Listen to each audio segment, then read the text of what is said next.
Hello साथियों, तो जय हिंद जय भारत। आज आप लोग के लिए मैं लेकर आया हूँ कक्षा 6 की साइंस का रिवीजन। मुझे वीडियो बनाने में थोड़ा सा लेट हुआ। लगभग मुझको लग रहा है कि एक हफ्ते से ऊपर वीडियो बनाए हो चुका है। और जो भी वीडियो हैं पुरानी चैनल पर आप लोग जाकर देखिए। और सब वीडियो रिवीजन के तौर पर हैं। और मैं आप लोगों के लिए यह भी जो वीडियो लेकर आया हूँ, ये सब हैंड राइटिंग आप लोगों को अगर समझ में आ जाएगी तो ठीक है, वरना ये सब राइटिंग चलती हैं, आप लोग देख लीजिएगा। यह रिवीजन की वीडियो है, साइंस की वीडियो है और आप लोगों को कक्षा 6 की है। और आप लोग मेरा एक आप लोग अगर मेरे दोस्त हैं, अच्छे मित्र हैं, तो एक अच्छे दोस्त के नाते आप लोग एक काम कीजिएगा कि मेरे इस चैनल को सबसे पहले सब्सक्राइब कर लीजिएगा। और सब्सक्राइब करके अपने कुछ दोस्तों को भेज दीजिएगा, ताकि जैसे कुछ लोगों को ये भी पता चले कि हाँ, इस पर साइंस की वीडियो आती हैं। और यह साइंस की वीडियो बहुत पावरफुल नहीं कर सकते हैं, लेकिन हाँ कुछ लेवल की हैं, जिसमें जिसमें आप लोगों को पढ़ने में अच्छा लगेगा। और एक बार अगर आप लोग पढ़ेंगे तो हाँ कहेंगे कि वीडियो में कुछ है, अच्छा है, नोट्स बनाया हूँ मैं। और यह सब जो भी है, मुझको लग रहा है कि 8-10 दिन की मेहनत है, जिसमें से मैं कक्षा 6, 7, 8 की वीडियो अभी बना रहा था नोट्स। और इसमें देखिए मैं बनाया हूँ, आप लोग को एक सेकंड दिखा देता हूँ। ये सब पूरे चित्र के माध्यम से पूरा एकदम प्रॉपर बना दिया हूँ। ऐसा नहीं है कि कोई भी चीज़ छूटा हुआ है, और हर एक चीज़ को मैंने कवर करने की कोशिश की है। और हर एक चीज़ हर एक चीज़ कुछ भी छूटने की बात है नहीं उसमें। कुछ कोई चीज़ छूटेगा नहीं। मैं आप लोगों को दिखा देना चाहता हूँ, एक सेकेंड। आप लोग थोड़ा-सा इस तरह से देख लीजिए, यहाँ पे भागता हुआ फिगर है। आप लोग इस तरीके से अगर ये देख रहे हैं तो बहुत तेज़ी से जा रहा है। यहाँ पे रेशम-वेशम से सब चीज़ें, पूरी हर एक चीज़ों को चित्र के माध्यम से समझाने की कोशिश की गई है। तो जो भी चीज़ें हैं आप लोगों के सामने हैं और आप लोगों के लिए हैं, देखिए ये सब है। पूरी तरीके से हर एक चीज़ों को कक्षा 6 के एनसीईआरटी को मैंने ये तैयार किया है। और यह सब वीडियो जो है, आप लोगों के लिए आपको वीडियो के फॉर्मेट में ये सब मिल जाएगा। ये सब जो भी चित्र हैं, इन सबको समझ जाएँगे आप लोग पढ़ के। एक बार मैं समझा दूँगा तो आप लोग समझ जाएँगे। और आप लोगों के लिए ये सब देखिए, यहाँ पे जो बोलता है ना, क्या बोलता है? क्या बोलता है कि मैं काला नाग हूँ और वक़्त आने पर अपने बाप को भी डस लूँ, वो वाला काला नाग यहीं पर गया है। अभी देखिए ये सब का, इन सब का भी चित्र है। और आशा करता हूँ कि ये सब चित्र देखकर आप लोगों को ऐसा लगेगा कि हाँ, मेहनत की गई है। और मुझको एक चीज़ है कि विज्ञान के जनक माने जाते हैं, ज़ूलॉजी के जनक माने जाते हैं। उनका एक का नाम है कि शिक्षा की जड़ें कड़वी होती हैं, लेकिन फल मीठा होता है। तो इसी के साथ आज हम लोग शुरू करेंगे साइंस। और साइंस के इन सवालों को करने में थोड़ी-सी भी हिचक नहीं रहनी चाहिए, और साइंस के सवालों को करने के बाद भी हिचक नहीं रहनी चाहिए। तो मैं आप लोगों से वादा करता हूँ कि अगर आप लोग साइंस की इस वीडियो को देख रहे हैं, तो मतलब कि एक आधारभूत संरचना तो बन ही जाएगी। कक्षा 6 की एनसीईआरटी का यह नोट्स है और इसको मैंने अपने हाथों से तैयार किया है। तो चलिए दोस्तों, आप लोगों के लिए मैं फर्स्ट पेज पर चलते हैं और यहाँ से फिर से एक्सप्लेन करने की कोशिश करता हूँ। देखता हूँ कि मुझको मैं कितना अच्छे से एक्सप्लेन कर कर पाता हूँ या नहीं कर पाता हूँ। आप लोग अपना रिस्पॉन्स अपने कमेंट बॉक्स में ज़रूर दीजिएगा। और आप लोग बताइएगा कि हाँ, इसमें क्या कमी है और क्या नहीं कमी है, क्या सही है, क्या गलत है, सब चीज़ को कमेंट बॉक्स में ज़रूर बताइएगा। दोस्तों चलिए शुरू करते हैं। तो यहाँ पे है, चैप्टर पहला है और इसमें दिया है कि भोजन कहाँ से प्राप्त होते हैं। तो भोजन देखिए, भोजन प्राप्त होने की जो भी चीज़ें हैं, तो भोजन कहाँ से प्राप्त होता है, तो भोजन प्राप्त होने की दो ही जगह होती हैं। एक होता है प्लांट और एक होता है एनिमल। जहाँ से कहीं से न कहीं से तो भोजन प्राप्त होता है। तो एक होता है प्लांट, प्लांट का मतलब होता है पौधा। एक कहीं न कहीं जो भोजन होता है हमारे, हमको जो भोजन प्राप्त होता है, वह कहीं न कहीं प्लांट से प्राप्त होता है। कहाँ से प्राप्त होता है? प्लांट से, पौधों से प्राप्त होता है। याद रखिएगा इन सब चीज़ों को, बहुत छोटी सी छोटी चीज़ें हैं। आप लोगों को ऐसा लगेगा क्या मुझको आता है या नहीं आता है, लेकिन यह इन सब चीज़ों में जो भी चीज़ें मैं बताऊंगा, उन सब में सवालों की गलतियां होने लगती हैं। देखिए, भोजन कहाँ से प्राप्त होता है, तो सीधा ऑप्शन रहेगा। ऑप्शन तो नहीं है, थ्योरी है यहाँ पे। प्लांट और एनिमल, एनिमल से प्राप्त होता है, प्लांट और एनिमल से प्राप्त होता है। आगे देखते हैं कि भोजन के जो घटक होते हैं वो कौन कौन से घटक होते हैं। तो भोजन के देखिए जो घटक होते हैं वहाँ यहाँ पे देखिए दिया है, इस चित्र में देखेंगे। थोड़ा सा इसको मैं जूम करने की कोशिश करता हूँ और आप लोगों को 1 सेकंड, 1 सेकंड यहाँ पे देखिए। यहाँ पे देखिए ये वाला जो ज़ूम इन करने के बाद यहाँ पे भोजन के कंपोनेंट ऑफ भोजन मतलब भोजन के घटक, भोजन के जो घटक होते हैं वो कौन-कौन से होते हैं? तो एक होता है कार्बोहाइड्रेट। कार्बोहाइड्रेट का नाम आप लोग सुने होंगे। कार्बोहाइड्रेट कहाँ से प्राप्त होता है और क्या होता है यह कार्बोहाइड्रेट? मुझको लग रहा है कि थोड़ा-सा इसमें प्रॉब्लम है, इसमें मतलब चल नहीं रहा है कार्बोहाइड्रेट। कार्बोहाइड्रेट, कार्बोहाइड्रेट यह एक यह एक भोजन का घटक होता है। वाटर, फैट मतलब वसा और प्रोटीन, उसके बाद विटामिन्स और मिनरल्स, खनिज लवण जो बोले जाते हैं। तो ये सब जो होते हैं भोजन के घटक होते हैं और इसमें से हम लोग इसका मतलब भोजन के घटक के बारे में इतना जानकारी रख सकते हैं कि कार्बोहाइड्रेट, वाटर, वाटर के बाद फैट मतलब वसा, प्रोटीन और विटामिन और मिनरल्स, ये सब जो होते हैं भोजन के घटक होते हैं। अब इसके आगे देखते हैं कि कार्बोहाइड्रेट के जो स्रोत होते हैं, कार्बोहाइड्रेट कहाँ से प्राप्त होता है और कैसे प्राप्त होता है, तो उसको देख लेंगे एक बार। उसको हम लोग देखते हैं। हाँ, यहाँ पे अगर आप लोगों को सही दिखाई दे रहा होगा, तो जैसा कि मैं अभी चेक कर पा रहा हूँ, सब चीज़ प्रॉपर सही चल रही है और दिखाई दे रहा है। तो सॉरी दोस्तों, 1 सेकंड चल रहा है और अभी मैं 1 सेकंड देखकर बता देता हूँ कि यह कहाँ से। हाँ, चलिए देखते हैं कार्बोहाइड्रेट। कार्बोहाइड्रेट के स्रोत जो होते हैं वो कौन-कौन से होते हैं? तो कार्बोहाइड्रेट के जो स्रोत होते हैं वो होता है यहाँ से पहले देखेंगे चावल के यहाँ से। चावल, बाजरा, गेहूँ, शकरकंदी, आलू, गन्ना, पपीता, तरबूज, आम और मक्का। ये सब चीज़ें होते हैं। एनसीईआरटी में से हूबहू पूछ देता है और एनसीईआरटी में जब एनसीईआरटी से सवाल बनाएगा और यहीं से पूछ देगा कि कौन नहीं होता है। और जब पूछेगा कि कौन नहीं होता है तो आपकी खटिया खड़ी बिस्तरा गोल होने की नौबत आ जाती है। मतलब कि यहाँ पे दिमाग ख़राब कर देता है और इसमें से यह 3 ऑप्शन दे देगा। इसमें से अभी अभी दे देगा कि पपीता, गन्ना, ये सब जो चीज़ें हैं मतलब इन्हीं सब चीज़ों में से पूछेगा कि कौन नहीं है। तो नहीं है तो उसको भी याद रखना है कि इन सब चीज़ों में से अगर कोई दूसरा आ गया तो वो नहीं होगा।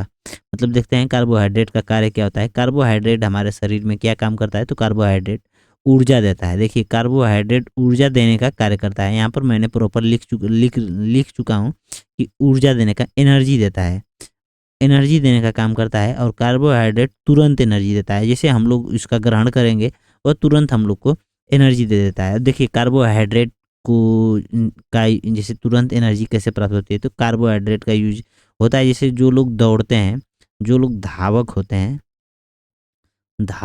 हैं, उन धावक लोग को आप लोग देखे होंगे तो एक शीशी पीते हैं ग्लूकोज की। ग्लूकोज शीशी वो 55 रुपये वाली नहीं, ग्लूकोज की शीशी पीते हैं। मैं आप लोगों को बता देता हूँ ग्लूकोज। और आप ये मत समझ लीजिए कि बंटी बबली और वो सब चीज़ें वगैरह वगैरह। तो मैं आप लोगों से यही कहूँगा कि मतलब जो चीज़ें अच्छी हैं उसको पीना चाहिए। ग्लूकोज़ अच्छा चीज़ है, तुरंत एनर्जी देता है।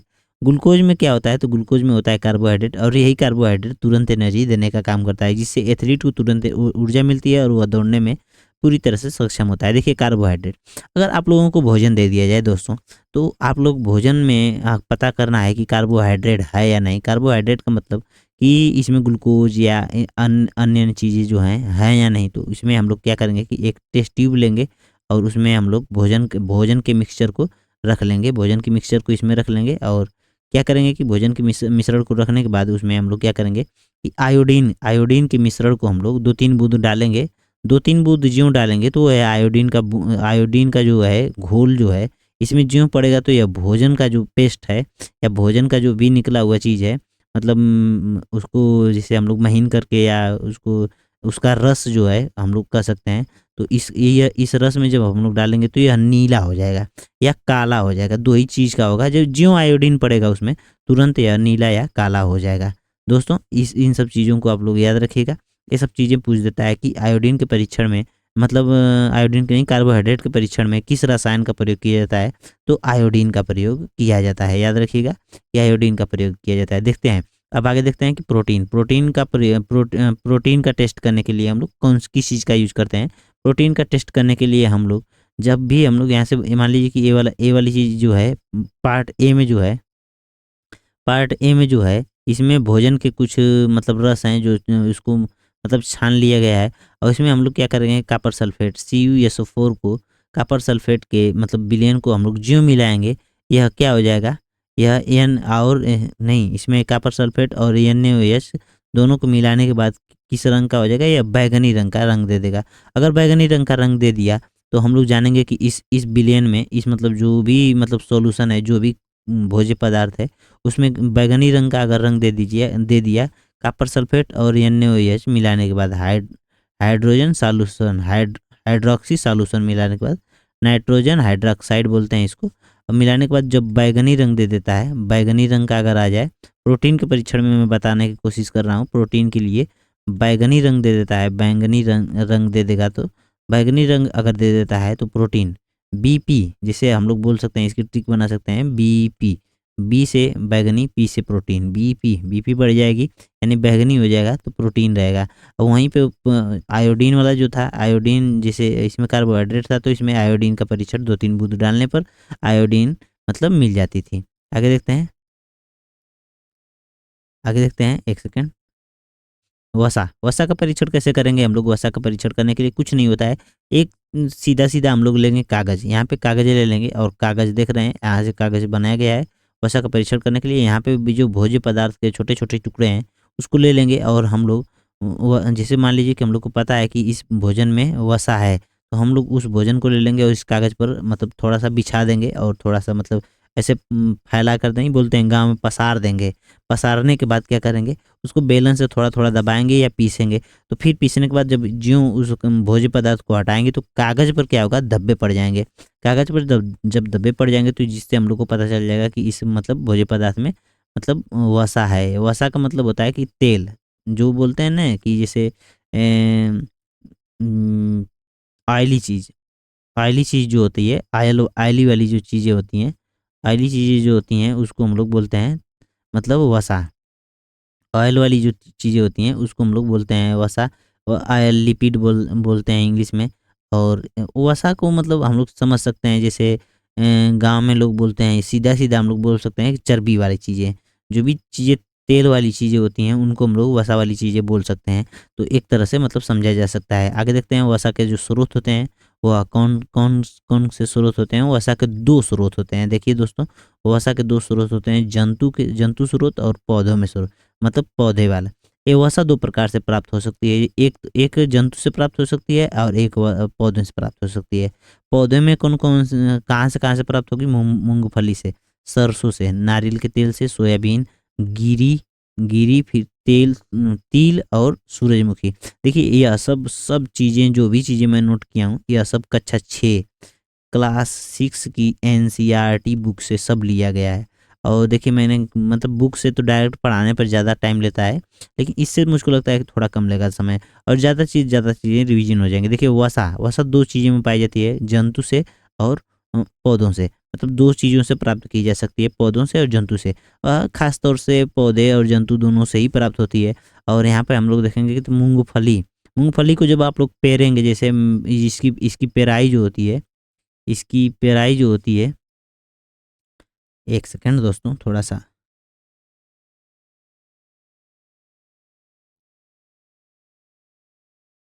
इसकी जो पेराई होती है,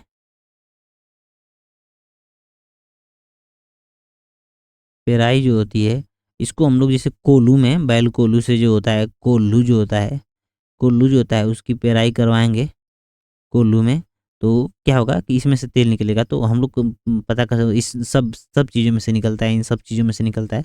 ये बहुत नॉर्मल चीज़ें हैं, इन सब चीज़ों को आप लोग देख सकते हैं। आगे देखते हैं कि जंतु में किस चीज़ से प्राप्त होगा, मछली से प्राप्त होगा, मांस से प्राप्त होगा, घी से प्राप्त होगा। देखिए घी देखिए किससे प्राप्त होता है, जो घी होता है वह कहीं न कहीं जंतु से ही प्राप्त होता है। जंतु कौन-सा होता है? जैसे गाय, नहीं लोग बोलते हैं गाँव में, गाय का घी है आपके पास? गाँव में जब आप लोग जाएँगे तो भोजपुरी में बलिया वाले गाँव में, जैसे बलिया ज़िले के जो गाँव हैं, वहाँ से बोलती हैं, अम्मा जी थोड़ा गैया का घिउवा दे देती ना, तो हमार बचवा के लपेट के परोठा बना देती। ऐसा बात बोलते हैं लोग। तो देखिए दूध दूध होता है, दूध में भी वसा होती है, दूध से ही घी प्राप्त होता है, तो जायज़-सी बात है कि दूध में मतलब वसा होगी, मक्खन होता है, क्रीम होता है, अंडा होता है। अंडे में भी देखिए वसा की मतलब वसा मौजूद होती है। इन सब चीज़ों को आप लोग इग्नोर मत कीजिएगा। ये जो चीज़ें हैं एकदम हूबहू चीज़ें एनसीईआरटी से मैंने लिया है। आगे देखिएगा कि आगे देखिएगा कि मतलब यहाँ से अब देखते हैं, वसा और कार्बोहाइड्रेट में कंपैरिजन करवाया गया है। वसा और कार्बोहाइड्रेट, वसा और कार्बोहाइड्रेट क्या होता है? तो वसा और कार्बोहाइड्रेट में ज़्यादा कुछ अंतर नहीं होता। देखिए वसा भी एनर्जी देता है और कार्बोहाइड्रेट भी एनर्जी देता है, लेकिन देखिए वसा ज़्यादा एनर्जी देता है। पूछ देगा कि दोनों एनर्जी देते हैं, ज़्यादा एनर्जी कौन देगा? तो वसा देगा। कौन चीज़ ज़्यादा एनर्जी देगा? कौन? वसा देगा। ज़्यादा एनर्जी वसा। ज़्यादा ज़्यादा किसमें ताकत होगी? जो आदमी चर्बी वाला रहेगा, जो नहीं बोलते बहुत चर्बी चढ़ गई है तुमको, जिसके पास ज़्यादा चर्बी रहेगी उसी के पास ज़्यादा ऊर्जा रहेगी, मतलब जो मतलब ऊर्जा देगा। और जो नमकीन भी चीनी की चाय पीने वाले लोग जो होंगे, चाय पीने वाले जो लोग होते हैं वो उसी तरह कमज़ोर होते हैं।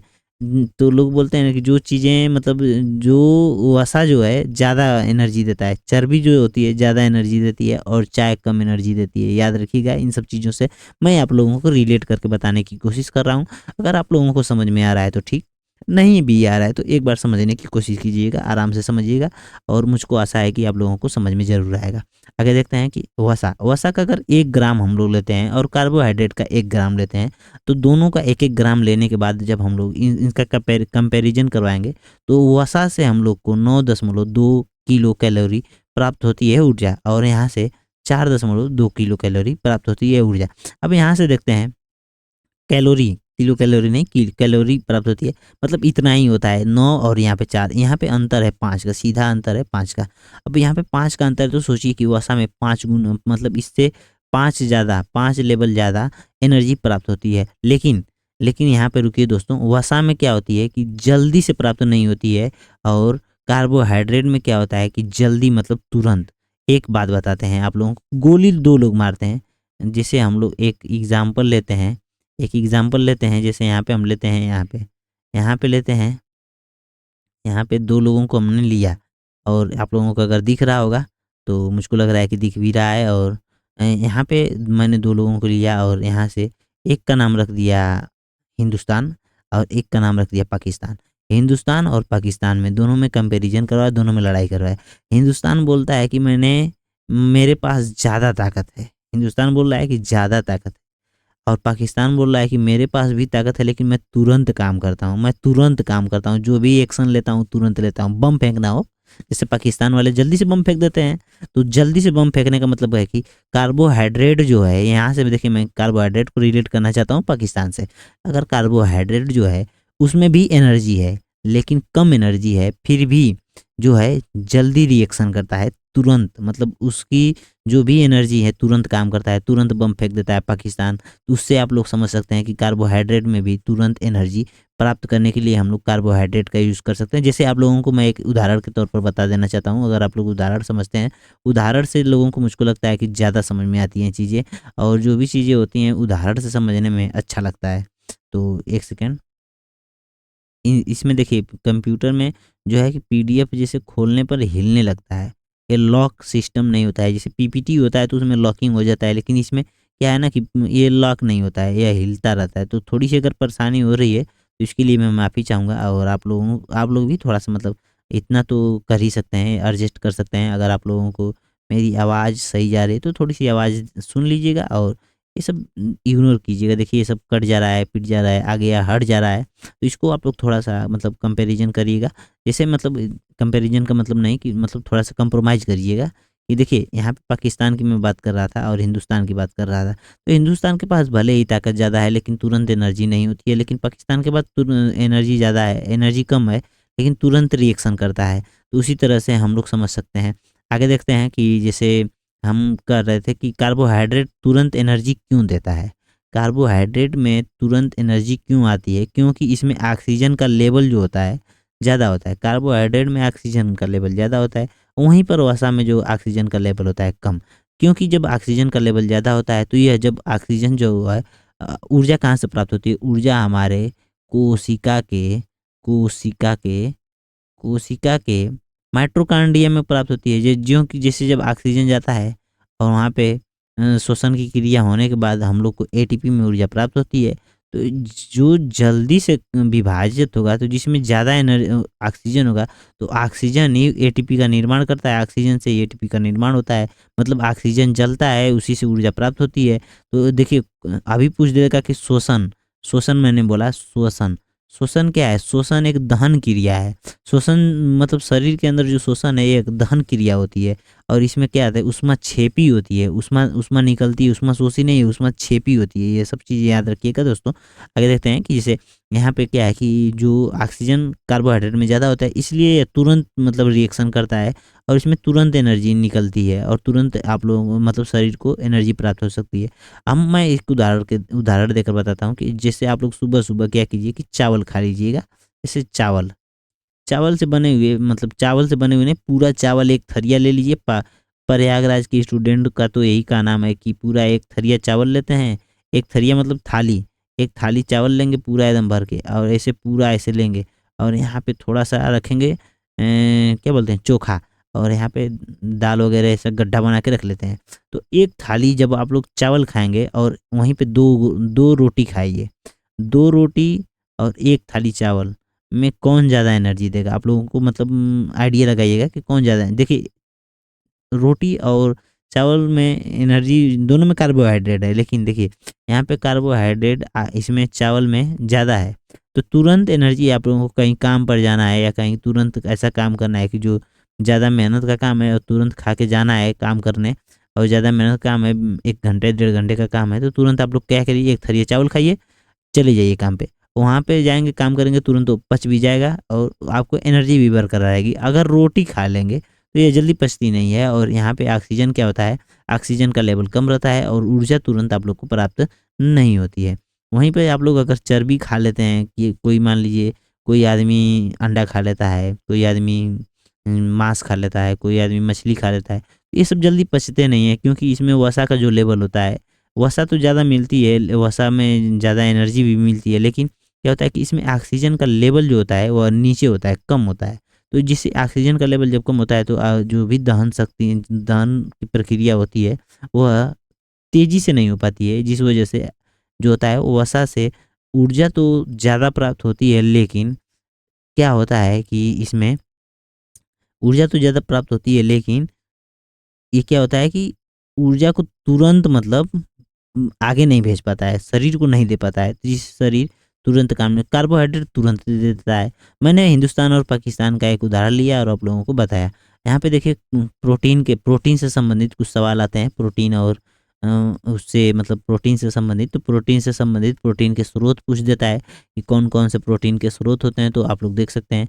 प्रोटीन के स्रोत कुछ होते हैं, जैसे यहाँ पे प्लांट में देखेंगे और एनिमल में देखेंगे। तो प्लांट और एनिमल में कुछ होते हैं, जैसे यहाँ पे क्रैक्स, ओट्स, यहाँ पे सब चीज़ें होती हैं, अंडा है, मांस है, हृदय है, सब ये सब चीज़ें जो होती हैं इसमें देखिए छोटे-छोटे हैं, सोयाबीन है, ये सब वगैरह हैं। क्या बोलते हैं इसको, बादाम बोलते हैं, दूध है, और भी चीज़ें हैं। इन सब चीज़ों में प्रोटीन होता है, और इन सब चीज़ों को मतलब प्रोटीन किताब में देखेंगे आप लोग तो प्रोटीन का मतलब पूरा प्रॉपर ऐसा नहीं। मैंने चित्र जो भी लिया है यहाँ पे लिया है, तो इस पर मुझको कॉपीराइट आ सकता है। तो मैं इस इन चित्र वाले भैया से मैं यही कहूँगा, कॉपीराइट मत दीजिएगा भैया यहाँ पे, क्योंकि मैंने ये सब जो भी लिया है एजुकेशन पर्पज़ से लिया है, बस एजुकेशन के लिए बनाया है, और आप लोग मतलब लोगों को बताने के लिए कि मतलब हाँ, इससे कुछ होता है और इससे ज़्यादा मतलब कुछ न कुछ आप लोगों का ज्ञान बढ़ाने के लिए मैंने एक ये सब चित्र लिया है। तो मैं कोई चोरी नहीं किया हूँ, मतलब हाँ, चोरी एक तरह से कर सकते हैं, मतलब कहीं से उठाकर कहीं पेस्ट करना, कॉपी पेस्ट करना, ये सब चोरी ही है। लेकिन हाँ, एजुकेशन पर्पज़ के लिए मैंने अपने दोस्तों के लिए ये सब काम किया है। तो मैं आप लोग से जो भी कॉपीराइट देने वाले हैं लोग, दोस्त हैं उन लोगों से मैं आप लोगों से, अगर हिंदी समझते हैं तो उन लोगों से मैं यही रिक्वेस्ट करूँगा कि आप लोग कॉपीराइट मत दीजिएगा इन चित्रों पर, क्योंकि यह चित्र मैंने खुद से नहीं बनाया है। यह चित्र कहीं से ना उठाकर गूगल से या किसी फेसबुक, व्हाट्सएप कहीं से भी कॉपी करके डाला गया है। तो खैर छोड़िए उसकी बातें, जो भी अगर कॉपीराइट आएगा तो ये वीडियो डिलीट हो जाएगी और क्या है। अ, चलिए देखते हैं प्रोटीन की आवश्यकता हमारे शरीर में क्यों होती है। तो प्रोटीन की आवश्यकता हमारे शरीर में इसलिए होती है कि प्रोटीन मतलब शरीर स्वस्थ रहेगा, पहला काम है शरीर स्वस्थ रहेगा। प्रोटीन की आवश्यकता इसलिए होती है कि हमारे शरीर में जो शरीर है हमारा वह स्वस्थ रहे। शरीर को स्वस्थ रहने के लिए प्रोटीन क्या होता है कि एक तरह का ऐसा काम है कि प्रोटीन जो है अगर प्रोटीन नहीं रहेगा तो शरीर स्वस्थ नहीं रहेगा। ऐसा मानना नहीं है, ऐसा ही होता है। प्रोटीन अगर आपके शरीर में नहीं है तो आपका शरीर बीमार पड़ जाएगा। आगे देखते हैं कि प्रोटीन प्रोटीन की आवश्यकता हमारे शरीर को क्यों होती है। तो प्रोटीन की आवश्यकता इसलिए होती है कि प्रोटीन हमारे शरीर में आकर वृद्धि करता है। क्या करता है? वृद्धि का करने का काम करता है, वृद्धि करता है। वृद्धि करने का मतलब कि जैसे आदमी का बौना होना, आदमी का बौना होना और आदमी का लंबा होना, हद से ज़्यादा लंबा होना, लंबा होना। जैसे एक होता है ना कि आदमी लंबा हो गया, एक बौना हो गया। तो ये किस वजह से होता है? प्रोटीन की कमी और प्रोटीन की अधिकता के कारण होता है। जैसे प्रोटीन जैसे जिस आदमी में प्रचुर मात्रा में मिलेगी वह लंबा हो जाएगा, और जिस आदमी में प्रचुर मात्रा में प्रोटीन नहीं मिलती वो बौना हो जाता है या छोटा रह जाता है, उसकी ग्रोथ सही से नहीं हो पाती है। तो ये सब चीज़ें होती हैं। अगर देखिए 2 ही चीज़ें हैं प्रोटीन की हमारे शरीर में क्यों आवश्यकता होती है। तो प्रोटीन हमारे शरीर में शरीर को स्वस्थ रखता है और वृद्धि करता है, याद रखिएगा ये सब चीज़ों को। और प्रोटीन के और भी कार्य होते हैं, जैसे यहाँ पे देखिए कि जो भी पाचन शक्तियाँ हैं उसको सही करता है। इम्यून सिस्टम को मतलब बरकरार रखता है। फिर क्या है कि देखिए यहाँ पे सपोर्ट मसल्स का मतलब है कि मतलब जो भी आपके शरीर की पेशियाँ होती हैं उनके लिए support of the regular and regulation and expression of DNA and RNA. DNA RNA के लिए भी यह प्रोटीन मतलब लाभदायक होता है। डीएनए आरएनए के मतलब रेगुलेशन के लिए। अब देखिए provide support to the body, मतलब बॉडी को सपोर्ट करने के लिए भी मतलब पूरी तरह से करता है प्रोटीन। आगे देखते हैं कि हार्मोन्स को एक्टिवेट करना और हार्मोन के फंक्शन को चलाना। मूव द इनिशियल मसल्स, मतलब जो बॉडी के अंदर की जो मसल्स होती हैं उन सबको भी मूवमेंट करने के लिए प्रोटीन की आवश्यकता होती है। तो ये सब चीज़ें होती हैं, बेसिक सी चीज़ें हैं। आगे देखेंगे प्रोटीन युक्त भोजन करने से हमारे शरीर की क्या होती है? वृद्धि होती है। देखिए प्रोटीन युक्त भोजन जब आप करेंगे तो मैंने पीछे भी बताया कि जब जो भी प्रोटीन होता है वह शरीर की वृद्धि कहीं नहीं करता है। प्रोटीन युक्त भोजन करने के लिए आप लोग क्या होता है कि जैसे कुछ हमारे जो साथी होते हैं कम उम्र में ही जैसे नशा करने लगते हैं, तो इन सब चीज़ों से दूर होना चाहिए, दूर रहना चाहिए। नशेबाजी नहीं करनी चाहिए। अच्छे भोजन अच्छी चीज़ें खानी चाहिए। और ये सब चीज़ जो प्रोटीन युक्त चीज़ें होती हैं जैसे अंडा हुआ और वगैरह अन्य अन्य चीज़ें होती हैं जैसे अंडा हुआ। और मैं प्रोटीन से संबंधित अभी बताऊंगा, पीछे है इसमें पूरी तरह से लिख चुका हूँ। और प्रोटीन देखिए यहाँ पे क्या है, यहाँ पे प्रोटीन वाला ही था। प्रोटीन के सूत्र देखिए, अंडा खाएंगे आप लोग, टर्की माइंस ये सब दिया है, टूना दिया है, टूना मछली होती है एक, और सालमोन दिया है। यहाँ पे बहुत चीज़ें होती हैं, बटर है, पनीर है, पनीर वनीर सब सब चीज़ें में ब्रोंकली एक गोभी जैसा होता है, ब्रोंकली बोलते हैं, ब्रोकली ब्रोकली बोलते हैं। ये हरे रंग की गोभी होती है, इसमें भी प्रोटीन पाया जाता है। एवोकाडो एवोकाडो एक फल होता है, ये भी। और एक बादाम होता है, आलमंड बादाम होता है। फिर उसके बाद बटर होता है। फिर उसके बाद एक होता है, इसको बोलते हैं हम लोग काजू बोलते हैं। ये सब चीज़ें होती हैं। तो इन सब चीज़ों को अगर यदि आप खाते हैं तो आपके शरीर में प्रोटीन युक्त भोजन ज़रूर जाएँगे। मतलब ऐसा नहीं है कि बस बादाम ही खाइए। ऐसा बादाम खाने से अक्ल आती तो अमीरों के लड़के कहाँ-कहाँ चले जाते हैं दोस्तों। मैं ऐसा कहना तो नहीं चाहिए लेकिन कह देता हूँ कि जो बादाम खाने से अक्ल नहीं आती है। अक्ल जो होती है क्या खाने से आती है? तो इसकी अक्ल क्या खाने से आती है बताइएगा आप लोग दोस्तों? अक्ल मुझको लगता है कि लोग बोलते हैं कि अक्ल जब संसार की ठोकरें जो होती हैं, जो संसार में ठोकर ऐसे मान लीजिए कि लोग बोलते हैं कि इस तरह रास्ते पर आप चल रहे हैं, इस तरह से ज़ेब्रा क्रॉसिंग है और यहाँ से इस तरह से है, और यहाँ पे जब आप चल रहे हैं, जब यहाँ पे आपको पैर में ठोकर लगेगी, तभी आप लोगों को अक्ल आएगी कि यहाँ ज़ेब्रा क्रॉसिंग पर ध्यान से प्राप्त होना चाहिए। यहाँ से एक बार गाड़ी एक्सीडेंट कर दे, यहाँ से गाड़ी आई और मारी सड़क से, एक आदमी को सामने से लेके चली गई उड़ा के, तो तब अक्ल आती है कि मतलब अम, जैसे 1 सेकंड दोस्तों। तो मैंने अक्ल अक्ल पर बात कर रहा था, और अभी जो भी चीज़ें हैं अक्ल की बातें छोड़िए, क्योंकि अक्ल ठोकर खाने से ही आती है। तो चलिए स्टार्ट करते हैं, ठोकर नहीं खाना है। लगे रहेंगे, विटामिन के बारे में देखेंगे, विटामिन क्या होता है, विटामिन में कौन-कौन से रोग होते हैं और कैसे-कैसे होते हैं, विटामिन की कमी से क्या रोग होता है। तो विटामिन विटामिन क्या करता है हमारे शरीर में, विटामिन हमारे शरीर में रोगों से रक्षा करता है। क्या करता है? रोगों से रक्षा करता है, याद रखिएगा। विटामिन हमारे शरीर में रोगों से रक्षा करने का काम करता है, रोगों से रक्षा करने का काम करता है, याद रखिएगा। और हमारे आँख, हड्डी, दाँत, मसूड़े को स्वस्थ रखने की में सहायक होता है। क्या करता है? आँख, हड्डी, दाँत और मसूड़ों को स्वस्थ रखने में, मतलब सही सुचारू रूप से रखने में सहायक होता है। और देखिए क्या होता है, विटामिन के कितने टाइप होते हैं, विटामिन किस कौन-कौन सी चीज़ में विटामिन पाया जाता है, तो विटामिन के 2 टाइप होते हैं। विटामिन 2 प्रकार के होते हैं, जल में घुलनशील और वसा में घुलनशील। जल में घुलनशील का मतलब आप समझ सकते हैं, वाटर वाटर, और वसा में घुलनशील का मतलब मैंने पीछे बता दिया, तेल जैसी चीज़ें जो होती हैं, जो तेल वाली चीज़ें होती हैं, तेल, घी वाली जो चीज़ें होती हैं, चर्बी वाली जो चीज़ें होती हैं, उसमें घुलने वाले जो विटामिन होते हैं। तो इन सब चीज़ों को आप लोग थोड़ा-सा देखिए। यहाँ पे बी, सी, और यहाँ पे होता है बी, और यहाँ पे बी और सी होता है। मैंने थोड़ा उल्टा लिख दिया है। तो देखिए बी और सी यहाँ से नीचे से ले लीजिए।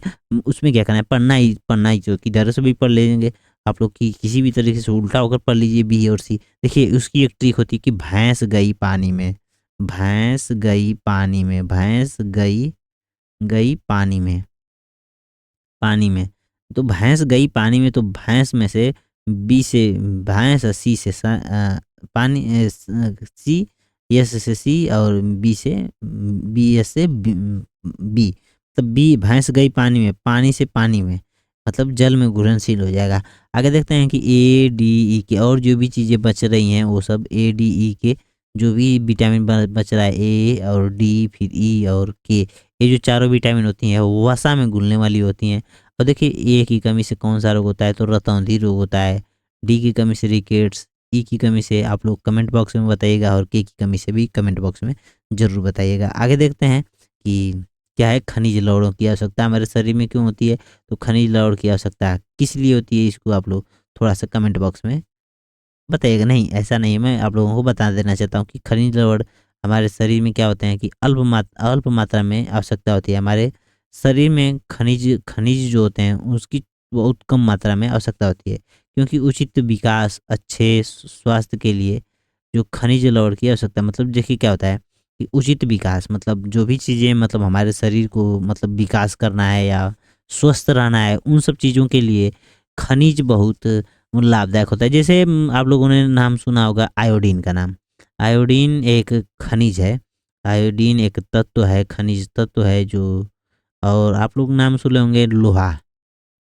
नहीं, देखते हैं जो गर्भवती महिलाएँ होती हैं, उन महिलाओं को जब, जैसे गर्भवती महिला होती हैं, जब वो लोग चेकअप के लिए डॉक्टरी में जाती हैं, तो डॉक्टर सीधे बोलता है, डॉक्टर साहब सीधे बोलते हैं कि अरे थोड़ा-सा सब्ज़ी-वब्ज़ी खाया करो, हरी सब्जियाँ खाया करो, इस इनको लग रहा है ना कि आयरन की कमी है। क्या है? आयरन की कमी है। आयरन की कमी है मतलब लोहे की कमी है। अरे! लोहा! हमारे शरीर में लोहा कहाँ से आ गया? मैं तो यही सोचने पे पड़ जाता था पहले कि लोहा हमारे शरीर में क्या करता है और कितना लोहा पाया जाता होगा? हमारे शरीर में 2-3 किलो तो लोहा पाया ही जाता होगा। लेकिन ऐसी कोई बात नहीं है, 2-3 किलो नहीं पाया जाता है, लेकिन हाँ, लोहा एक खनिज है और ये हमारे शरीर में कुछ मात्रा में ही होता है, अल्प मात्रा में। देखिए यहाँ पे लिखा गया है कि अल्प मात्रा में होता है, और ये अगर नहीं रहेगा तो हमारे शरीर का विकास नहीं होगा और हमारा शरीर स्वस्थ नहीं रहेगा। ज्यों लोहे की मात्रा कम होती है तो हमारा शरीर बीमार-बीमार जैसा होने लगता है। जैसे ही सोडियम की कमी होती है, हमारा मस्तिष्क दर्द करने लगता है, लोहे की कमी होती है, हड्डियाँ दर्द करने लगती हैं, पसलियाँ दर्द करने लगती हैं, ये सब चीज़ें होती हैं।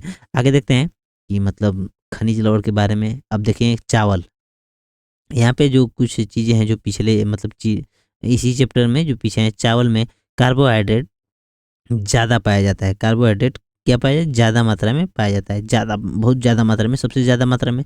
कोई भी चीज़ें अगर खा रहे हैं तो उसमें अगर चावल खा रहे हैं तो आप लोगों को कार्बोहाइड्रेट ज़्यादा मात्रा में प्राप्त होगा। अब देखते हैं कि पोषक तत्व, पोषक तत्वों के अलावा तथा रेशे और जल की आवश्यकता होती है। मतलब पोषक तत्वों के अलावा हमारे शरीर को जो होती है रेशे मतलब फाइबर, और जल वाटर की आवश्यकता होती है। हमारे शरीर को देखिए क्या चाहिए, हमारे शरीर को भोजन चाहिए, वसा चाहिए, प्रोटीन चाहिए, और क्या एक चीज़ छूट गया है, कार्बोहाइड्रेट, प्रोटीन, वसा, विटामिन, इन सब चीज़ों को, ये सब चीज़ें ही चाहिए। तो हमारे शरीर में एक और चीज़ चाहिए, फाइबर भी चाहिए। फाइबर देखिए, फाइबर हमारे शरीर में कुछ काम तो करता नहीं है, लेकिन ये बहुत उपयोगी है। मतलब ऐसा नहीं है कि ये काम नहीं करता है, इसका यूज ज़्यादा नहीं होता है, लेकिन यूज ऐसी जगह होता है कि मतलब आप लोग सुन के दंग रह जाएंगे। या फाइबर जो होता है, आप लोग तो सुने होंगे कि फाइबर युक्त, जैसे जिन लोगों को बवासीर हो जाती है, या कोई पेट की बीमारी हो जाती है, या कोई भी चीज़ें हो जाती हैं जैसे पेट से संबंधित जो बीमारियां होती हैं, उन सब चीज़ों में जो जब आप लोग डॉक्टरी में जाएंगे तो सीधा डॉक्टर बोलेगा कि फाइबर युक्त भोजन करो भाई, मतलब फाइबर वाले भोजन करो। फाइबर का मतलब, अब आप लोग सोचेंगे फाइबर क्या होता है? फाइबर तो हमारे गांव में मिलता नहीं है। अब फाइबर का लोग बोलते हैं कि जो सामान होता है उसको फाइबर समझ लेते हैं, तो ऐसा नहीं है।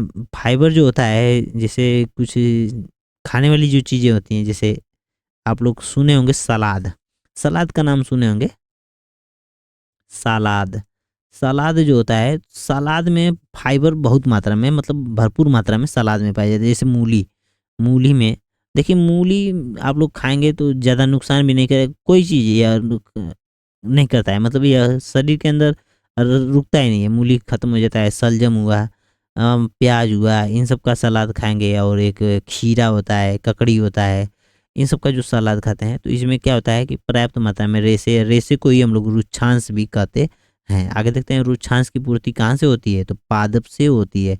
रुक्षांश की पूर्ति कहाँ से होती है? ये सब चीज़ें, सलाद वाली चीज़ें कहाँ से प्राप्त होंगी? जंतु से तो प्राप्त होंगी नहीं। जो भी सलाद वाली चीज़ें होती हैं पौधे से ही प्राप्त होती हैं। देखिए, अब रुक्षांश के बारे में, रुक्षांश का मतलब रेशे यानी फाइबर के बारे में देखते हैं। रुक्षांश के जो स्रोत होते हैं वो कौन कौन से होते हैं? रुक्षांश यानी रेशे यानी फाइबर के जो स्रोत होते हैं वो कौन कौन से होते हैं? तो फाइबर के स्रोत होते हैं साबुन, साबुत खाद्यान्न, दाल, आलू, ताजे फल और सब्जियां। ये देखिए, रुक्षांश के जो स्रोत होते हैं, इसमें दाल में भी रुक्षांश पाया जाता है, आलू में भी पाया जाता है, ताजे फल में भरपूर मात्रा में पाया जाता है, और सब्जियों में भी पाया जाता है। आगे देखते हैं कि जो भी चीज़ें हैं, अगर देखिए, मैं एक चीज़ आप लोगों से रिक्वेस्ट करना चाहता हूँ कि अगर आप लोग मेरे इस चैनल को देखिए, मैं वीडियो तो पूरी तरह से रोज़ाना नहीं बना पाता हूँ, लेकिन जो भी वीडियो आ रही हैं, अब आएँगी, जो भी वीडियो आएँगी, रिवीजन की वीडियो जो भी आएँगी, वो आप लोगों के लिए बहुत लाभदायक होंगी, और या परीक्षा के लिए बहुत लाभदायक होंगी। और ये भी चीज़ें समझ लीजिए कि जो भी चीज़ें हैं सब एनसीईआरटी से ली गई हैं। तो आप लोगों से मेरा एक ही काम करिए कि मुझको थोड़ा-सा सपोर्ट कीजिए, सब्सक्राइब कर लीजिएगा दोस्तों इस चैनल को। क्योंकि सब्सक्राइब कर लेंगे तो लोग जुड़ेंगे और लोगों का विश्वास होगा, जैसा कि मेरा मानना है। आगे देखते हैं कि मतलब शरीर, देखिए फाइबर हमारे शरीर में कोई देखिए यहाँ पे क्या बोला है कि शरीर को कोई पोषक प्रदान नहीं करता है, मतलब शरीर के लिए कोई चीज़ नहीं है यह रेशा यानी फाइबर। जो फाइबर होता है हमारे शरीर के लिए कोई पोषक प्रदान नहीं करता है, लेकिन यह क्या करता है, यह भोजन का आयतन को बढ़ा देता है। जैसे ही हम लोग भोजन करते हैं, जैसे हम लोग खाए मुर्गा, मछली, ये सब खाए पूरा दबा के, कहीं बारात में गए तो पूड़ी खा लिए दबा के, पूड़ी खा लिए दबा के खूब, मतलब 2-3 पूड़ी, 4 पूड़ी, 5 पूड़ी एकदम दबा के खाते गए, खाते गए। दोस्त एक मिल गया, कहे एक और ले लो भैया, 2 भैया ले लेते हैं, अब दबा के खा लिए। अब हम लोग का भोजन जो है थोड़ा-सा कम एरिया में है, तो यह क्या करेगा, जब आप लोग उसी के साथ अगर आप लोग यह रेशे वाली चीज़ें, जैसे फाइबर वाली जो चीज़ें हैं, सलाद अगर खा लेते हैं, देखिए यहाँ पे लिखा है कि रेशे रेशे जो होते हैं भोजन को बाहर निकालने में सहायता करते हैं। जैसे क्या होता है ना कि जैसे जब यह भोजन आंत में जाता है, तो यह फाइबर क्या करता है, इसके आयतन को बढ़ा देता है, जिससे भोजन के पचने में, अवशोषण में जो भी चीज़ें होती हैं, जो सहायता जल्दी से हो जाता है, मतलब जो जो भोजन होता है जल्दी से पच जाता है। ये फाइबर खाने से। मतलब आप लोग अगर सलाद का सेवन करते हैं तो समझते होंगे कि मतलब सलाद का सेवन अच्छी चीज़ें हैं। आगे देखते हैं जल। जल भी हमारे शरीर में बहुत अच्छा काम करता है। जल भोजन में उपस्थित पोषक तत्वों का अवशोषण करने में सहायता करता है। देखिए क्या करता है, जैसे हम लोग भोजन कर रहे हैं, भोजन किए हम लोग, या गया पेट में, पेट में जब भोजन गया अंदर यहाँ पे, तो यहाँ पे अगर सूखी चीज़ें हैं, तो सूखी जो चीज़ें होती हैं, जैसे मैं आप लोगों को एक उदाहरण के तौर पर बता देना चाहता हूँ कि एक चीज़ है, थोड़ा-सा इसको मिटा देते हैं। जैसे ही आप लोग देखे होंगे कि जो सरसों होती है, जब आप लोग तिलहन लेकर जाते हैं, तो उसमें क्या होता है कि जो तेल पेरने वाला आदमी होता है, उसमें पानी मिला देता है। पानी मिलाने से क्या होता है ना, कि जब ये मशीन में जाएगा, तो पानी जल जाता है और तेल साफ-साफ एकदम निकल जाता है। तो उससे एक ही चीज़ होता है कि जल मिलाने से क्या होता है, जब हम लोग भोजन करते हैं, तो तुरंत पानी पीते हैं और पानी पीने से एक ही फ़ायदा होता है कि यह पोषक तत्वों को अवशोषित करने में हमारे शरीर में सहायता करता है। क्या होता है कि इसमें जो पोषक तत्व होते हैं, पूरी मात्रा में घुल जाते हैं। जैसे क्या होता है ना कि जैसे रस ले लेते हैं, कोई भी मतलब शरबत लेते हैं, चीनी ले लेते हैं, उसमें ज़्यादा मात्रा में कोई चीज़ ठोस हो गई है, कड़ी हो गई है, बहुत उसमें पानी है ही नहीं, तो आप उसमें से उसको जल्दी से अलग नहीं कर सकते हैं। लेकिन जब आप लोग उसको तोड़ना चाहें, उसमें आराम से मतलब पानी मिला दें, तो वो क्या होता है, थोड़ा-सा नर्म हो जाएगा और पूरी तरह से फैल जाएगा और उसका अवशोषण जल्दी से हो जाएगा। तो इसमें कहने का मतलब आप समझ रहे होंगे कि जल क्या करता है, कोई भी चीज़ को फैला देगा और वो भी जो भी चीज़ें होती हैं, जो भी मतलब पोषक तत्व होते हैं, उसमें से जो अंदर की जैसे विटामिन हुआ, खनिज लवण हुए और तत्व हुए, जैसे हाइड्रोजन हाइड्रोजन बोला हूँ, सॉरी दोस्तों, हाइड्रोजन के लिए, और मैं बोलना चाह रहा था वो क्या बोलते हैं, लोहा, सोडियम, ये सब जो चीज़ें होती हैं, इन सब का अवशोषण करने के लिए भोजन से जो एंजाइम्स को अ, उसको ग्रहण करने के लिए, भोजन से विटामिन को ग्रहण करने के लिए जो भी चीज़ें होती हैं, जल की बहुत आवश्यकता होती है। यह जल सहायता करता है। जल और चीज़ में सहायता करता है। जल एक और चीज़ में सहायता करता है, अपशिष्ट पदार्थों को बाहर निकालने में सहायता करता है। अपशिष्ट पदार्थ कौन-कौन सी चीज़ें होती हैं? अपशिष्ट पदार्थ में आता है मूत्र होता है और एक पसीना होता है।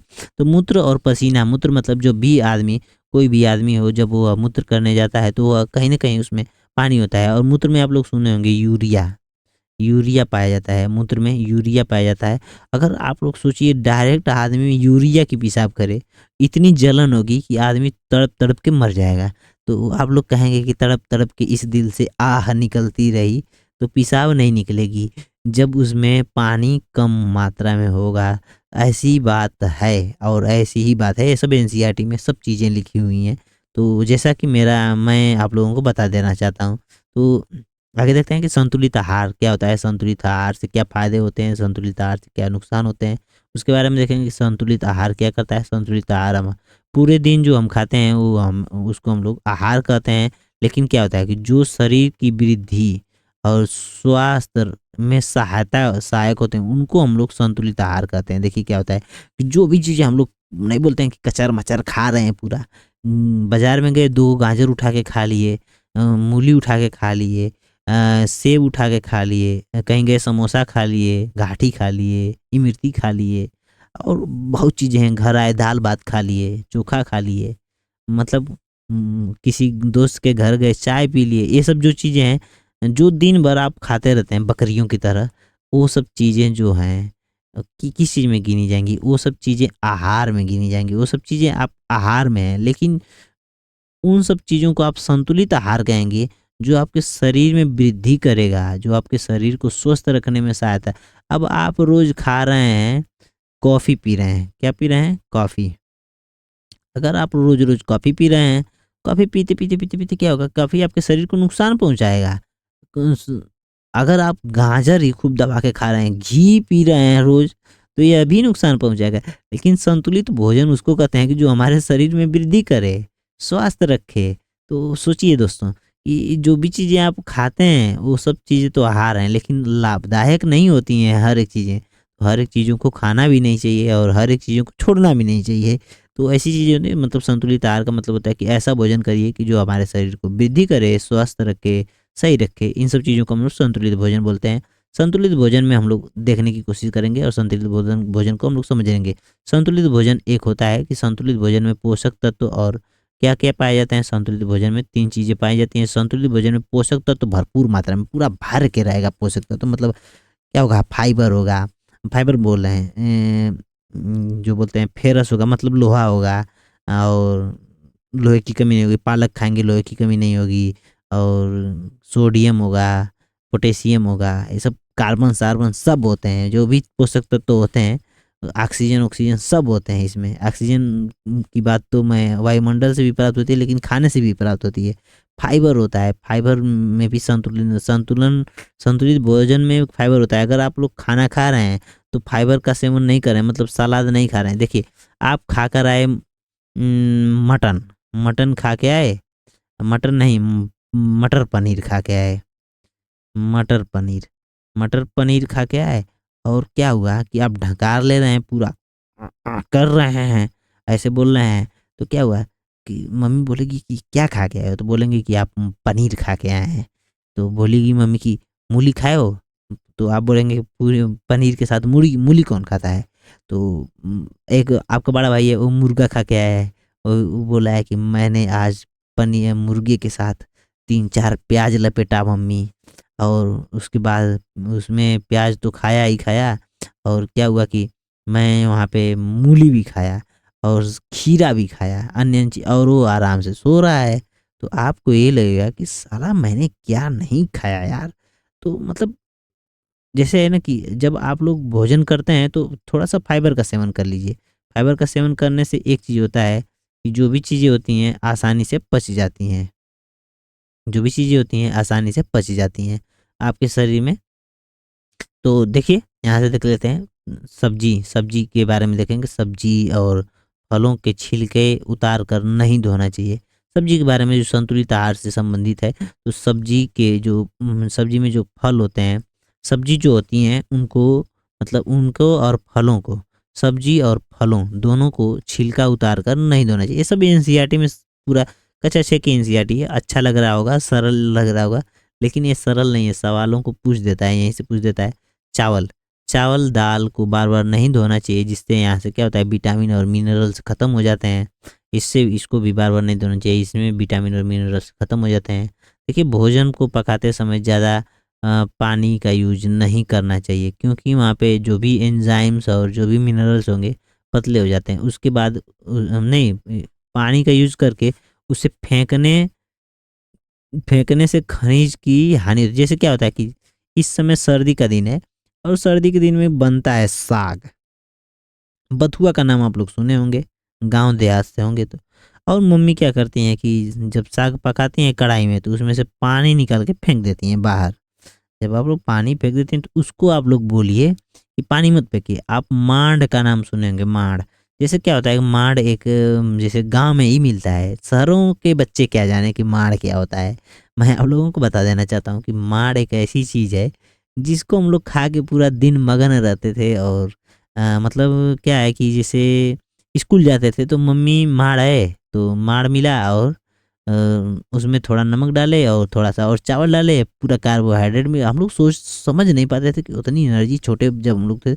मम्मी के पास मम्मी और जो बुजुर्ग लोग थे, पुराने ज़माने के जो लोग हैं, उन लोगों के पास बहुत मतलब टेक्निक चीज़ें होती हैं। जैसे क्या होता है कि देखिए, यहाँ पे चावल पका रहे हैं यहाँ पे, और इसमें पानी ज़्यादा पड़ गया है।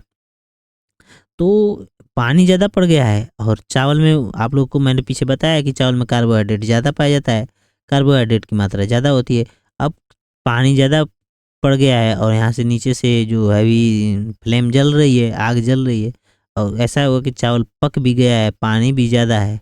जब पानी ज़्यादा है, तो इसमें से हम लोग क्या करते, मम्मी प्लेट इसके ऊपर ढक देती थी, आधा थोड़ा-सा खोलती थी, और ऐसे इसको उड़ेल कर एक थाली में या कटोरे में उसके पानी को, मतलब जैसे क्या होता था कि मतलब निथार लेती थी, मतलब निकाल देती थी, तो उसको बोलते थे माठ। जो भी चावल से बनी चीज़ें होती थी, चावल से जो बनता था, जैसे भात बोलते हैं गांव में, तो वहाँ से निकलता था माड़। और वो देखने में जैसे क्या होता है कि गोंद जैसे होता है, लिक्विड जैसे होता है, पूरा मोटा हो जाता है, ठंडा होता है, तो उसको खाने में बहुत मज़ा आता है। आप लोग खाइए, ट्राई कीजिएगा, अच्छा लगता है, एनर्जी उसमें ज़्यादा होती है। तो उसमें बोल रहे हैं ना कि ये लाइन क्या बोल रही है कि भोजन पकाते समय ज़्यादा पानी का यूज करने के बाद उसे फेंकने से खनिज लवणों की हानि होती है। तो क्या होता है कि फिर उसके बाद इस वाले जो चावल है, जो खाना बनने के बाद जो चावल बन रहा है, इस चावल में उतनी एनर्जी नहीं रहेगी जब मांड को आप लोग निकाल देंगे। आगे देखते हैं कि ज़्यादा पकाने से, कोई भी चीज़ को ज़्यादा पकाने से, कोई भी चीज़ अगर आपके मतलब है, तो उसको अगर आप लोग ज़्यादा पका रहे हैं, तो कहीं न कहीं वो चीज़ें ज़्यादा पकाने से क्या होता है कि विटामिन सी आसानी से नष्ट हो जाती है। देखिए, विटामिन सी एक ऐसी विटामिन है जो भोजन को ज़्यादा पकाने से, भोजन को ज़्यादा आप पका रहे हैं, खूब पका रहे हैं, नहीं बोलते हैं पापा, मम्मी, मम्मी जैसे क्या होता है, मम्मी-पापा की बातें मत कीजिए, मम्मी-पापा की सिस्टर की बात करते हैं। सिस्टर बोलती हैं, "अरे यार! सब्जी को आज खूब तले हैं, उसको एकदम कड़ा बना दिए हैं, एकदम मस्त बनाए हैं।" तो जितनी सब्जी तली हुई रहेगी, उसमें विटामिन सी की मात्रा कम हो जाएगी। क्या होगी? यहाँ पे देखिए, कोई भी भोजन है उसको पकाने से क्या होता है, विटामिन सी आसानी से नष्ट हो जाता है। तो मुझको लग रहा है कि यहाँ पे 6 पेज हो चुके हैं, और अभी 6 पेज हुए, यहाँ पे लगभग 45 पेज हैं दोस्तों।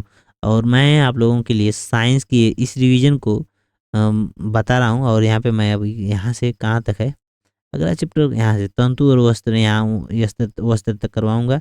जो जितने भी टाइम लगेंगे उसको देख लीजिएगा। अब देखते हैं विटामिन और खनिज लवण और रोग जो होते हैं उन सब से संबंधित जो भी चीज़ें हैं उसको देखेंगे कि खनिज, विटामिन और रोग। फिर लक्षण देखते हैं। विटामिन ए से जो रोग होता है वो रतौंधी होता है। विटामिन ए से होने वाला रोग जो है रतौंधी होता है। इसको क्षीणता, दृष्टिहीनता भी बोलते हैं, और इसको हम लोग नाइट ब्लाइंडनेस भी बोलते हैं। या रात को कम दिखाई देता है, एकदम नहीं, ऐसा नहीं है कि एकदम आंखें ही दिखाई ना दें, कम दिखाई देता है, याद रखिएगा। पूछ देता है कि क्या रतौंधी में स्टेटमेंट बना के देगा कि क्या रतौंधी जिसमें कम दिखाई देता है, रतौंधी एकदम नहीं दिखाई देता है, रतौंधी अम, थोड़ा धुंधला दिखाई देता है, ऐसा बनाएगा और फिर आप लोग को उलझाएगा। तो मतलब इसमें उलझना नहीं, कम दिखाई देता है, लेकिन कम दिखाई देता है। और कभी-कभी तो पूरा ही नहीं दिखाई देता है। जैसे क्या होता है, रतौंधी का जब जो भी चीज़ें हैं, रतौंधी में ज़्यादा रोग विकसित हो जाता है तो पूरा दिखाई नहीं देता है। लेकिन रतौंधी जो नॉर्मल रतौंधी है उसमें कम दिखाई देता है, थोड़ा दिखाई देता है। आगे देखते हैं विटामिन बी। विटामिन बी से जो देखिए यहाँ पे अभी भी कक्षा 6 की एनसीईआरटी है, तो इसमें विटामिन ए का नाम नहीं दिया है। ए का नाम होता है रेटिनॉल। रेटिनॉल होता है। बी से जो रोग होता है बेरी होता है, और इसका यह किस चीज़ को प्रभावित करता है, दुर्बल पेशी और काम करने की ऊर्जा में कमी। जैसे जैसे भी आप लोग को लगे कि मेरे शरीर में मैं अपने अपने काम को सही सही तरीके से नहीं कर पा रहा हूँ, और मेरा शरीर सही तरीके से काम नहीं कर रहा है, तो आप लोग को ऐसा लगता है कि आपका शरीर, आपके पेशियों में जो है जान नहीं रह गया है, तो आप लोग को विटामिन बी की कमी हो जाती है। आगे देखते हैं कि विटामिन सी से क्या होता है, स्कर्वी। ये तो बहुत मतलब फेमस है स्कर्वी। और यह एक ऐसा रोग होता है कि जिसमें क्या होता है कि इसको हम लोग नाविक रोग बोलते हैं। क्या बोलते हैं? नाविक रोग। नाविक रोग भी बोला जाता है। नाविक रोग इसलिए बोला जाता है कि यह क्या होता है, जैसे जो लोग पहले समुद्र में जो लोग जहाज चलाया करते थे, नाविक हुआ करते थे, उन लोग को यही विटामिन सी की कमी से यह स्कर्वी रोग हुआ करता था, तो इसलिए नाविक रोग बोला जाता है। तो विटामिन सी का जो भी रासायनिक नाम होता है उसको आप लोग कमेंट बॉक्स में बताइएगा, और विटामिन बी का भी जो भी है मतलब रासायनिक नाम है विटामिन बी का, रासायनिक नाम इसको आप लोग बताइएगा। आगे देखते हैं कि यह मसूड़ों में खून आने लगता है, और मसूड़ों में घाव भरने में समय लगता है। जैसे क्या होता है कि घाव भरने में, मसूड़ों में नहीं, यहाँ पे मसूड़ों में तो खून आने लगता है, लेकिन जो भी चीज़ें जैसे आप लोग का कहीं पे पैर और कट जाए या हाथ कट जाए, तो उसमें घाव जहाँ बन जाती है, वहाँ पे घाव जब बन जाती है तो उस घाव को भरने में ज़्यादा समय लगता है। तो विटामिन सी की कमी होती है। जब आप लोग का शरीर कहीं कट पिट जाए और जल्दी सही ना हो तो समझ जाइए विटामिन सी की कमी है और खाना पीना स्टार्ट कर दीजिए। आगे देखते हैं कि विटामिन डी से रिकेट्स रोग होता है और यह बोन मतलब हड्डी हड्डी को नुकसान पहुंचाता है। देखिए यह वीडियो जो है रिवीजन की, इसको लिखने की कोशिश मत कीजिएगा, 2 बार देख लीजिएगा लेकिन लिखने की कोशिश मत कीजिएगा दोस्तों। अगर आप लोग लिख रहे होंगे इस समय में तो मुझको लगता है कि आप लोगों थोड़ी गलती कर रहे हैं, क्योंकि मैं आप लोगों की मेहनत मैं कर रहा हूँ। तो आप लोग बस इसको 2 बार 3 बार देख लीजिए, और 2 बार 3 बार देखेंगे तो मैं एक चीज़ बता दूँ, मेरा भी कुछ फ़ायदा होगा, जिससे यह वीडियो अधिक लोगों तक पहुँच सकती है। देखेंगे और लाइक शेयर करते रहिएगा, अपने दोस्तों को भेजते रहिएगा, क्योंकि यह वीडियो जो है बहुत मेहनत से बनाई जा रही है। क्योंकि मैं इसमें लगभग देखिए लगभग 10 दिनों से कक्षा 6, कक्षा 7 और कक्षा 8, कक्षा 6, 7, 8 की पूरी एनसीईआरटी को लिख दिया हूँ। एक-एक लाइन को पढ़ा हूँ और उसमें से छाँट के लिख दिया हूँ। मैं दोस्तों आप लोगों को बता देना चाहता हूँ कि इस समय मैं कक्षा 9 की जो एनसीईआरटी है मैं उसको लिख रहा हूँ और इसी तरह से मतलब प्रॉपर नोट्स बना रहा हूँ और मैं आप लोगों से डिस्कशन ज़रूर करूँगा। तो मतलब मेरा मैं इतना काम कर रहा हूँ तो आप लोगों की भी मतलब एक प्राथमिकता बनती है कि आप लोग मेरा सपोर्ट कीजिए। इस चैनल को अधिक लोगों तक पहुँचाइए। आप लोग शेयर करिए, सब्सक्राइब करिए, जो भी हो सके वो सब कर दीजिए ताकि इस चैनल को पे कुछ लोग जुड़ें और मेरा भी थोड़ा मनोबल बढ़ेगा। क्योंकि देखिए कोई भी इनकम नहीं है, सोर्स ऑफ इनकम। देखिए मैं कोई बुक नहीं लॉन्च करने वाला हूँ कि मतलब मैं बहुत बड़ा टीचर तो नहीं कर सकता हूँ। मैं आप लोगों का दोस्त साथी ही बोलता हूँ कि मैं आप लोग का साथी हूँ और एक साथी की तरह आप लोगों को कोई जानकारियाँ देता रहूँगा। ये सब साइंस से जुड़ी जानकारियाँ हैं। कभी कभी आप लोगों को हिस्ट्री, फिजिक्स, केमिस्ट्री, सो जो भी चीज़ें हैं वो सब चीज़ें नोट्स के माध्यम से मैं ऐसे ही बनाऊँगा और मुझको लगता है कि ऐसे बनाने में अच्छा है। क्योंकि मुझको टाइपिंग नहीं आती है। टाइपिंग करने में ज़्यादा चीज़ें सुंदर तो होती हैं लेकिन ज़्यादा चीज़ों को कवर नहीं किया जा सकता है। आगे देखते हैं कैल्शियम। कैल्शियम की कमी जो होती है हमारे शरीर में को कैल्शियम क्या होता है? कैल्शियम हमारे शरीर में क्या करता है? बोन और टीथ मतलब दाँत के क्षय को बचाता है। जैसे क्या होता है कि जैसे कैल्शियम जो होता है कैल्शियम का संकेत होता है सी ए। कैल्शियम जो होता है हड्डी और दाँत के बारे में मतलब दाँत को मतलब खराब होने से बचाता है। आयोडीन देखिए, आयोडीन की कमी से कौन-सा रोग होता है? घेंघा रोग होता है। आयोडीन की कमी से घेंघा रोग होता है। और घेंघा रोग कहाँ होता है? देखिए यहाँ पे कक्षा 6 की एनसीईआरटी में सीधा एकदम लिखा है जो आयोडीन की कमी से क्या होता है? गर्दन की ग्रंथि सूज जाती है। यहाँ पे ऐसा नहीं लिखा है, ये घेंघा तो नहीं लिखा है आयोडीन की कमी से, लिखा है गर्दन की ग्रंथि सूज जाती है। मैं ये लिखा हूँ कि घेंघा रोग होता है। ये सब चीज़ें याद रखिएगा। ये सब मैं लिखा हूँ कि घेंघा रोग होता है, लेकिन कक्षा 6 की एनसीईआरटी में ये नहीं लिखा है। कक्षा 6 की एनसीईआरटी में ये लिखा है कि गर्दन की ग्रंथि सूज जाती है। गर्दन की ग्रंथि में कौन सा रोग होता है? तो घेंघा रोग होता है। कौन सी ग्रंथि होती है वो आगे चलकर आगे वाले जो क्लासेज हैं, आगे के जो चैप्टर हैं, उन सब चीज़ों में कहीं न कहीं इन सब चीज़ों का ज़िक्र होगा और आप लोग बने रहिएगा। कल हम लोग मतलब फिर से ट्राई करेंगे रिवीजन करने के लिए तंतु और वस्त्र तक। तो मेरी एक रिक्वेस्ट है कि आप लोग कक्षा 6 की एनसीईआरटी अगर खरीदे होंगे तो उसको थोड़ा-सा पढ़ लीजिएगा और रिवीजन करने के लिए मेरे इस चैनल पर आ जाइएगा। और 1 डेढ़ घंटे की वीडियो होती है डबल की स्पीड में करके। और मैं तो आशा करता हूँ कि अगर आप लोग मेरी आवाज़ को इतनी स्पीड में सुन रहे हैं तो डबल करने की ज़रूरत नहीं पड़ेगी। डबल स्पीड में करने की ज़रूरत नहीं पड़ेगी। तो आराम से एक चैप्टर निपटा लीजिएगा और पढ़ के आइएगा और साथ ही साथ चैनल को सब्सक्राइब करना मत भूलिएगा। थोड़ा-सा गला बैठ गया, चैनल को सब्सक्राइब ज़रूर कर लीजिएगा दोस्तों, क्योंकि मेहनत मैं आप लोग के लिए कर रहा हूँ। तो धन्यवाद, आज के लिए इतना ही। मिलते हैं अगले दिन तंतु से वस्त्र तक को लेकर, मतलब पूरी चीज़ें लिख चुका हूँ मैं, ऐसा ऐसी चीज़ें नहीं है। देखिए यहाँ पे ये सब चीज़ें हैं, हर एक चीज़ों को मैंने लिख दिया है और यहाँ पे जो भी चीज़ें हैं जूट पटसन ये सब जो भी चीज़ें हैं बहुत अच्छी चीज़ें हैं। तो हर एक चीज़ों को मैं लिख दिया हूँ और यहाँ पे बहुत ऐसी ऐसी चीज़ें हैं। देखिए मैं पूरी कक्षा 6 की एनसीईआरटी को पूरा निपटाने का काम कर दिया हूँ। मतलब निपटाने का मतलब समझ रहे हैं? मतलब ये मान लो 40-45 पेज में यहाँ से पूरा है। देखिए यहाँ पे ये थोड़ा सी स्पीड धीरे करते हैं यार। देखिए ये सब ये सब चीज़ें जो हैं, ये सब चीज़ें जो हैं मैं पूरी एनसीईआरटी लिख चुका हूँ और यहाँ पे मैं आप लोगों को पूरी डिस्कशन के साथ आप लोगों को ज़रूर बताऊँगा। तो बने रहिएगा, मिलते हैं अगली वीडियो में और आज के लिए इतना ही। जय हिंद, जय भारत, धन्यवाद। चैनल को सब्सक्राइब करना मत भूलिएगा।